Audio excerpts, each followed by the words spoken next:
Ang oras at disiplina, susi sa tagumpay sa pitcha pool. Ang bawat tao ay binibigyan ng parehong 24 na oras sa isang araw. Ang pagkakaiba ng taong nagtatagumpay at ng karaniwang manlalaro ay wala sa likas na galing o talento lamang. Nakasalalay ito sa kung paano mo pinahahalagahan at ginagamit ang iyong oras. Kapag sinasayang mo ang panahon, sinasayang mo rin ang iyong pagkakataong umasenso. Ngunit kapag hawak mo ang iyong schedule at kilos, hawak mo rin ang direksyon ng iyong buhay at laro. Huwag isisi sa swerte ang iyong pagkatalo at huwag hintayin ang tamang panahon bago magsimula. Ang tunay na paghusay ay nagsisimula sa kasalukuyan. Ang maliliit ngunit tapat na pagsisikap at disiplina araw-araw ang siyang bubuo ng malaking tagumpay sa hinaharap. Tingnan natin ang buhay ng dakilang Pilipinong manlalaro na si Efren Bata Reyes. Hindi siya naging kampiyon sa magdamag lamang.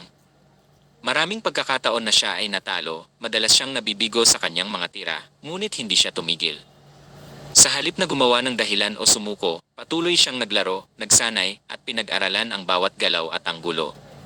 Dahil sa kanyang tiyaga at hindi pagsasayang ng oras, mula sa pagiging simpleng manlalaro ay umangat siya at kinilala bilang kampiyon sa buong mundo at itinuturing na pinakadakilang manlalaro ng bilyar sa kasaysayan. Ganoon din ang prinsipyo sa larong wooden pitcha pool.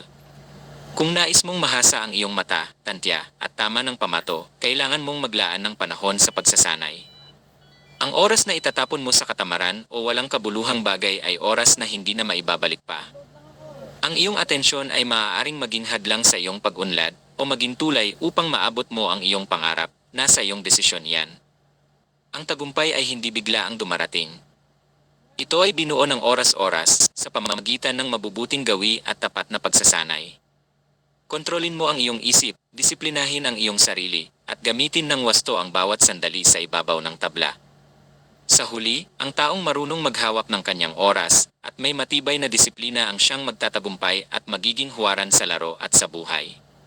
Kung nagugustuhan mo ang mga ganitong uri ng nilalaman at mga video tungkol sa ating paboritong larong wooden pitcha pool, puno ng aral, estratehiya, at mga simpleng payo na maaari mong gamitin sa bawat laro. Huwag mo sanang kalimutang mag-like, mag-share, at mag-follow sa pahinang ito.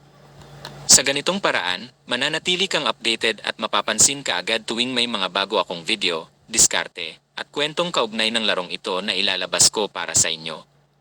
Maraming salamat sa inyong panonood, sa inyong oras, at sa patuloy na pagsuporta. Hangad ko na makatulong ang mga ito sa inyong paghusay at pagtamasa ng bawat laro.